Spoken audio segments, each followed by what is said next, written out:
ग्रामीण क्षेत्रों में पेयजल योजनाओं में शीघ्र नल जल कनेक्शन प्रदान किए जाए। जल जीवन मिशन को जो योजना पूर्ण हो गई उनको पंचायतें हस्तांतरित पंचायतों को करके उसको चालू कराया जाएगा। अपूर्ण प्रधानमंत्री आवासों को भी शीघ्र पूर्ण करके जो पूर्ण है उनको शीघ्र आवंटन करें।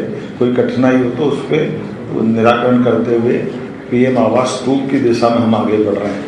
ये अच्छी बात है कि पूरे देश में PM आवास बनाने में मध्य प्रदेश नंबर 1 में है। इसे में हमारा ये मिशन है कि हमारे उस टारगेट के अंतर्गत हम मिशन 2 को भी इसी प्रकार से चलें, चाहे ग्रामीण क्षेत्र हो चाहे शहरी क्षेत्र हो। PM जनमन में भी हम देश में बहुत अग्रगण्य भूमिका निभा रहे हैं। सबसे पहली सड़क से लेकर के आवासों का भी हमने सफलतापूर्वक क्रियान्वयन किया है। धरती आबा योजना में भी शासकीय योजनाओं को हमारे आदिवासी अंचल को प्रॉपर लाभ मिले। जल गंगा संवर्धन अभियान ये बहुत ऐतिहासिक अभियान हमारा चला है। इसके कारण से बहुत अच्छे प्रकार से 3-3 महीने के अभियान चलाए गए। इस वर्ष भी अभियान चलाया जाएगा। इसकी विस्तार से योजना बनाई और इसलिए जल गंगा संवर्धन अभियान 2026 की कार्य योजना अभी से बनाने के लिए हमने निर्देश दे दिए हैं। वन अधिकार नियम के अंतर्गत दिसंबर 2025 तक लंबित व्यक्तिगत एवं सामुदायिक दावों का भी निराकरण कलेक्टर और SP कराएं। इस काम हमने दिया है। कानून व्यवस्था संबंधित संवेदनशील बस्तियां चाहे सड़कें सक्रिय है, फोर्स मूवमेंट में तकलीफ आती है, कलेक्टर वहाँ के जोनल प्लान बनाए। कई जगह ये बड़ी दिक्कत आती है, ऐसे में इसका प्लान बनाए और नगरीय निकाय के सहयोग से ये प्लान बनवाए। आवश्यकता पड़ेगी तो हम इस पर पर्याप्त दे करके ये जो फोर्स का मूवमेंट हो जिसके कारण से लाइन ऑर्डर की स्थिति में कोई परेशानी नहीं आना चाहिए। जिन अमलों में खास करके कई कारण से शासकीय अमलों पे कई बार आक्रमण हो जाता है तो कलेक्टर SP अन्य विभागों से तालमेल करके ऐसी सारी कार्रवाई में समन्वय भी रखें और इन घटनाओं के कारण को देख करके प्रॉपर तरीके से काम करते रहे। इसी प्रकार से किसानों की जीवन की मूलभूत चीज़ों के साथ जैसे हमारे अपने हर फसल के बुआई के पहले, बुआई के मध्य, बुआई के बाद में खाद बीज से लेकर किसानों की सभी प्रकार की चिंता और खास करके प्राकृतिक खेती को बढ़ावा देते हुए, जैविक खेती को बढ़ावा देते हुए जिले के अंदर इनके हाट बाजार भी नियत करें और प्राकृतिक खेती में आमतौर पर उनके पंजीयन क्लस्टर बना के करते हैं तो उनको अलग से अनुदान भी सरकार देती है। तो उस अनुदान के आधार पर किसान को उसकी जानकारी भी हो जाए और ताकि वो रासायनिक खादों के बजाय अपने प्राकृतिक खेती, आज भी देश में सबसे अच्छी प्राकृतिक खेती वाले राज्यों में मध्य प्रदेश का स्थान है। नक्सली घटनाओं को भी हमने अपने 1 साल के अंदर 10 से ज़्यादा नक्सलियों को मुठभेड़ में मार गिराया है और नक्सलियों के लिए जैसे माननीय गृहमंत्री जी की और प्रधानमंत्री जी की घोषणा है कि मार्च 2026 तक ये नक्सलवाद व्यवस्थाओं के खिलाफ हमारी ठोस कार्रवाई होगी। ये हमारा अपने क्षेत्र के अंदर वैसे तो एक राज्य हमारा एक जिला बालाघाट सर्वाधिक नक्सल प्रभावित जिलों में था, वो उसकी श्रेणी बदल करके सामान्य स्थिति में आया है। लेकिन हम चाहेंगे कि बालाघाट, मंडला या आसपास का पूरा क्षेत्र माओवादियों के चंगुल से बाहर आए। अवैध बांग्लादेशियों को बाहर करने के लिए हमारी सरकार ने अलग अलग जगह आइडेंटिफाई करके लगभग 19 बांग्लादेशियों को उनके अपने स्थान पर छोड़ा है। कोशिश कर रहे हैं कि और जहाँ भी राज्य में होंगे हम उन पर अपनी कार्रवाई बराबरी से करेंगे। पुलिस और अन्य विभाग मिलकर स्कूल, कॉलेज, महिला अपराधों में काउंसलिंग करें, सामाजिक संगठनों को भी जोड़े और इनके आसपास असामाजिक तत्वों पर सख्ती के साथ पुलिस और अन्य विभाग मिलकर के काम करें। इसके लिए पुलिस अपना स्वयं का सूचना तंत्र बढ़ाए और नगरीय ग्राम पंचायतें पुलिस के सुझाव के अनुसार CCTV कैमरे इत्यादि लगाने के बारे में भी विचार हुआ और इस पर हम क्रमबद्ध चरणबद्ध रूप से आगे बढ़ेंगे। ड्रग अन्य नशे के पदार्थों पर सख्ती से रोक लगाना, इंडस्ट्रियल बेल्ट के अंदर ये कई बार ऐसी कोई गतिविधि पाई जाती जो पुलिस कार्रवाई के दरमियान आते हैं तो कलेक्टर SP मिलकर के इस पर कार्रवाई करे। एक जिस प्रकार से ये जो सिरप की बात आती है, एक कोरेक्स सिरप की भी बात विंध्याचल के क्षेत्र में आती है। इसको भी कंट्रोल किया जाए। और इसके बारे में यूपी और मध्य प्रदेश ने इसमें सख्ती की है, तो पड़ोसी राज्य और दोनों राज्य मिलकर के भी मैंने CS और DG को बोला है कि वो आपस में मिलकर के इस प्रकार की कार्रवाई पे अपनी सख्ती दिखाए।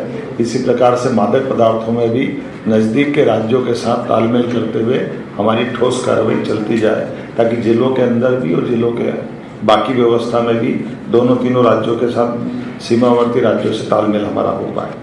आदतन अपराधियों की जमानतें निरस्त करा करके ऐसे जो अपराधी जो बार बार अपराध करते हैं, तो हाईकोर्ट और जिला न्यायालयों के माध्यम से उनकी जमानतें निरस्त कराने के संबंध में कार्रवाई करें। कई सारे आंकड़े दिए भी गए हैं, लेकिन अभी हमने कहा इसमें और सख्ती बढ़ाने की आवश्यकता है। साइबर अपराधों की दर्ज संख्या भी अब जैसे हम तुलनात्मक रूप से देख रहे हैं कि साइबर अपराध के खिलाफ हमने अपनी कार्रवाई तेज की है, लेकिन और ये बढ़ती जाए इस दिशा में हम लगातार काम कर रहे हैं। उम्मीद कर रहे हैं कि इन सारे कामों के साथ साथ जो हमारे घोषित कार्यक्रम है, जैसे हमने कहा कि हमारे कलेक्टर कॉन्फ्रेंस में विजन डॉक्यूमेंट्स विधानसभा वार शासन की सभी योजनाओं का प्रॉपर तरीके से विकास का काम हो, इसलिए सभी विधानसभा के अंदर प्रॉपर 5-5 साल के टारगेट लेकर जिस ढंग से हम आगे बढ़ रहे हैं, तो ये कलेक्टरों का काम है कि वो विधानसभाओं के अंदर जनता की मूलभूत सुविधाओं के लिए उनके अपने जनप्रतिनिधियों की भावना के अनुसार उन कामों का नीचे तक शासकीय योजनाओं के क्रियान्वयन के आधार पर प्रॉपर विकास कैसे कराएं। सभी माननीय विधायकगणों के यहाँ हमने VC सेट लगाने की बात कही है, तो सभी विधायकों के यहाँ शीघ्र अतिशीघ्र VC सेट लगे, ताकि वर्चुअल कॉन्फ्रेंस करके हम अपने विधानसभा के विधायक के माध्यम से राज्य से उसका संपर्क करें।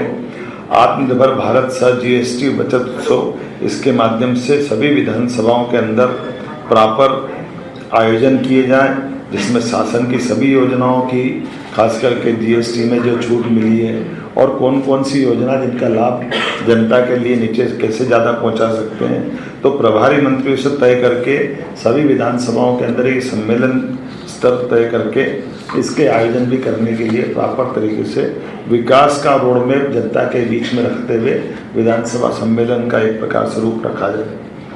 आगामी समय में दीपावली का त्यौहार आ ही रहा है। दीपावली के त्यौहार के साथ जैसा हमने कहा कि ये दूध की कैपिटल मध्य प्रदेश बनेगा, इसलिए 9% के बजाय 20% दूध उत्पादन तक हम जाने वाले हैं। साथ ही साथ ये जो ट्रेडिशनल हमारे त्यौहार है, जैसे जैविक खेती की बात करते हैं, प्राकृतिक खेती की बात करते हैं, तो इसमें गौशालाओं के सहित ये जो गोवर्धन हमारा होता है, जिसके आधार पर खेतों से अपनी प्राकृतिक खेती का उत्पादन बढ़ाया जा सकता है। इसलिए गोवर्धन पूजा को प्रोत्साहन देते हुए गौशालाओं में आयोजन करें।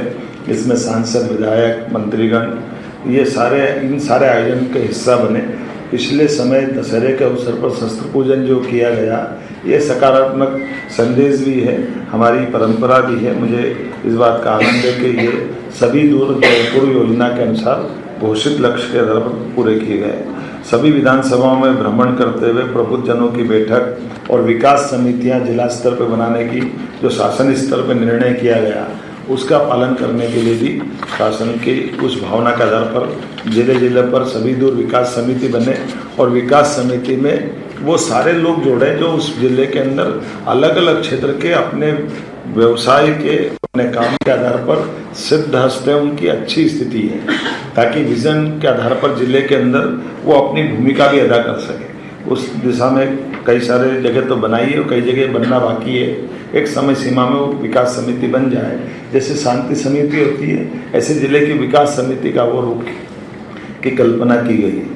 आगामी समय में पंचायत के, नगरीय निकायों के, कृषि उपज मंडी के ये जो सब चुनाव आने वाले हैं, इसके लायक माहौल बना करके सारे चुनावों में अपने इस निर्वाचन की प्रक्रिया संपन्न कराना है, तो इसके लायक भी माहौल बने। आने वाला समय परिसीमन का भी है, परिसीमन और परिसीमन के बाद के आरक्षण और कई प्रकार की व्यवस्थाओं में किस प्रकार से जिलों के अंदर इस काम को प्राथमिकता देना, इसलिए ये निर्देश भी हमने दिए हैं।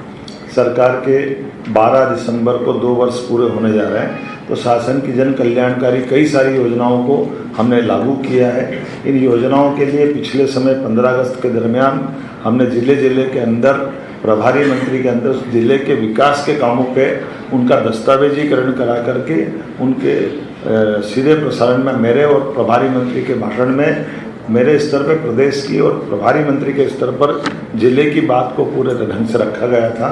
तो जिले की बात को अच्छे ढंग से करते हुए इस दिशा में अपने अपने जिलों के कामों को लेकर के जनता के बीच उस बात को कैसे पहुंचाएं इसको देखा जाए। हमने ACS को संभाग स्तर पर काम की दृष्टि से बांटा है, जो शासन की सभी योजनाओं की मॉनिटरिंग कर रहे हैं, और इसी दिशा में हमने कहा कि इनके मिनट्स भी जारी करके और आगे जा कर के जिले के अंदर भी हमारे जो ACS वो ठीक से बैठक करके जनप्रतिनिधियों के बीच तालमेल कराएं।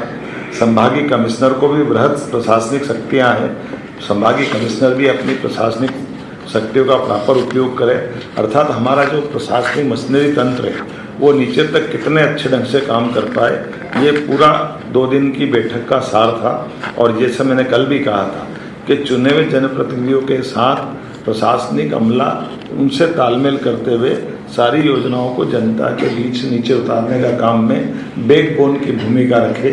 हमारे अधिकारी सबकी मदद करें, शासन की व्यवस्था माननीय प्रधानमंत्री जी के नेतृत्व में सुव्यवस्था में कैसे उतरे, इस दिशा में हम काम करें। और इसी बीच ये बात सही है कि इतने बड़े राज्य में इन व्यवस्थाओं के आधार पर जब ऐसी कोई घटना होती तो मन में भारी दुख होता। मैं भरे मन से भी कह सकता हूँ कि जब ये हम सबको भी लगता है कि कहीं ऐसी कोई चूक होती है, जब कोई घटना के आधार पर हमारे अपने बीच में से हमारे यहाँ से जाते हैं तो बहुत कष्ट होता है, चाहे वो हमारी छिंदवाड़ा की बात हो। मैं उस पूरी घटना में आज भी हमने अपने मंत्री जी को कल माननीय स्वास्थ्य मंत्री जी नागपुर भी जहाँ भर्ती थे बच्चे वहाँ भी गए, और जो जहाँ मैं गया था वो उसके अलावा भी कई स्थानों पर वो भी गए हैं। और कुल मिलाकर के ये हमारे सबकी सामूहिक जवाबदारी है। मैं अपने पक्ष के लोगों से भी और प्रतिपक्ष के लोगों से भी कहना चाहता हूँ कि चुनाव तो 5 साल बाद आता है, लेकिन चुनाव के बीच में हमारी परस्पर समझ भी बढ़ी रहे, सहानुभूति भी रहे, और एक दूसरे की जानकारी के सकारात्मक आलोचना का कोई बुरा नहीं मिलता है, लेकिन अपने अपने दायरे में रह करके सही बात बताए, तो चाहे वो प्रशासन को सामान्य व्यक्ति बताए, प्रेस मीडिया बताए, नेता प्रतिपक्ष या बाकी लोग बताएं, हम सब उनका स्वागत करेंगे। मुझे लगता है कि ये 2 दिन का हमारा अपना लगभग 8 साल बाद SP कलेक्टर की बैठक का ये आयोजन हुआ था। कोशिश कर रहे हैं कि 1 साल 3 महीने के टारगेट के बीच में 6-6 महीने में हम इसको रिव्यू करते जाएंगे। आप और हमारा सबका सहयोग इसी प्रकार से मिलता रहेगा। बहुत बहुत धन्यवाद।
कलेक्टर कमिश्नर कॉन्फ्रेंस को लेकर ही प्रेस कॉन्फ्रेंस करते नजर आए थे मुख्यमंत्री मोहन यादव। इसमें जो मुद्दे हैं, अभी छिंदवाड़ा का मुद्दा गर्म था, तो उसमें कैसे ऐसी जो असमय में घटनाएं सामने आती हैं इनसे उभरने के लिए क्या कुछ कोशिश करना जरूरी है उसका भी जिक्र किया गया है। और पहले से ये जो कॉन्फ्रेंस थी वो तय थी कलेक्टर कमिश्नर की, जो आयोजित की गई थी 2 दिन की, और इसको लेकर कहा है कि आने वाले समय में ये लंबे समय बाद हुई है, लेकिन अब 1-1 साल के अंतराल या 6-6 महीने के अंतराल में आयोजित की जाएगी।